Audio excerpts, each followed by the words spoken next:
It started as a prank, just a late-night dare among friends to see who could come up with the most ridiculous urban legend.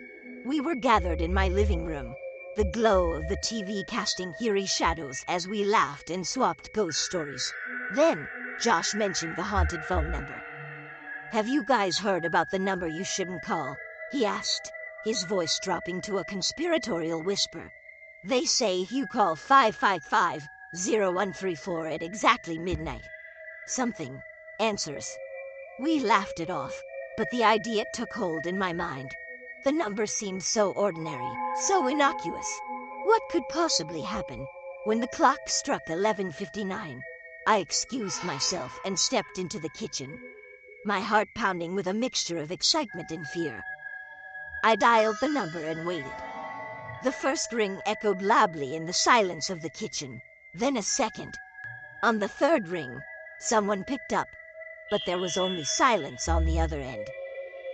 I was about to hang up when I heard it, a soft, whispering voice that sent chills down my spine.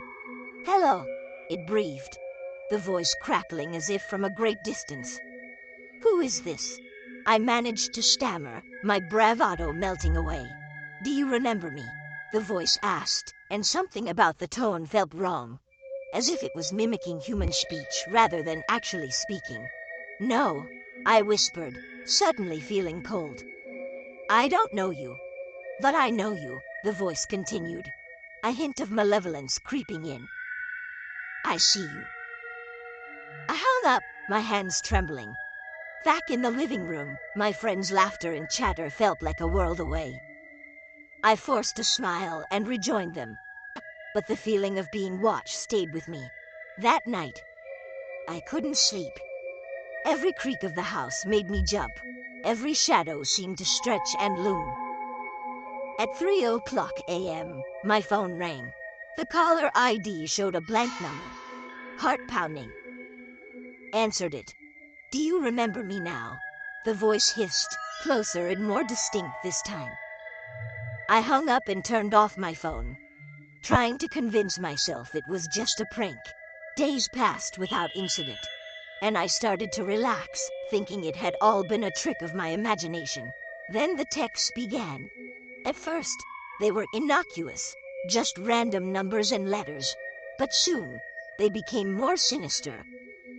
"I see you," one read. Another said, "Come find me." Each message seemed to come from nowhere, with no number to trace.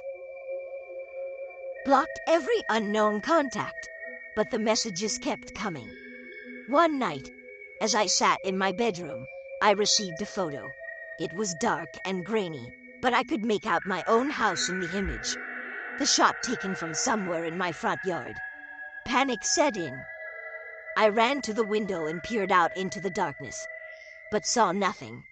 The final straw came when I found a note slipped under my door. In the same whispering voice I had heard on the phone, it read, "I'm inside."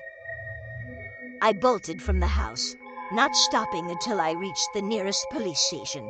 The officers were skeptical but agreed to check my house. They found no one, no signs of forced entry. They said it was probably a prank, but I knew better. I never went back to that house. Changed my number, moved to a different city, and tried to forget. But every so often, late at night, my phone will buzz with a message from an unknown number. And I know, no matter where I go, the haunted number is still out there, waiting for me to remember.